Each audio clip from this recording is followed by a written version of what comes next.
the belief that dinosaurs are only 3,000 years old and that the universe is only 6,000 years old, how to give an idea of the real time span of the world.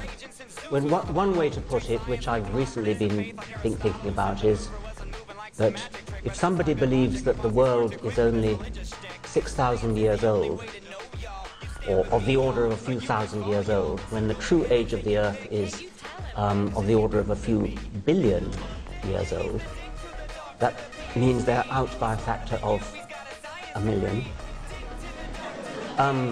which is not a trivial error. I mean, I am not very good at arithmetic, and I calculated that it's equivalent to believing that the distance from New York to San Francisco is 700 yards. But I received a letter from a mathematician who'd done the sum again, and he said I got it wrong. It's actually equivalent to believing that the distance from New York to San Francisco is 28 feet. Either way, it gives you an idea of the scale of the error. The questioner asked, what would the people of Liberty University have to do in order to demonstrate that these dinosaur fossils really were 3,000 years old? Well, what they would have to do is to find igneous rocks which were found in proximity to or sandwiching the fossils, and date these by radioactive dating.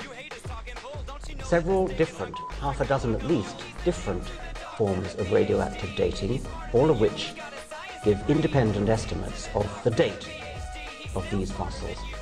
And all those different methods of doing it should point to an age of 3,000 years. In fact, of course, what those methods of dating all show is that dinosaur fossils are hundreds of millions, no less than 65 million years old.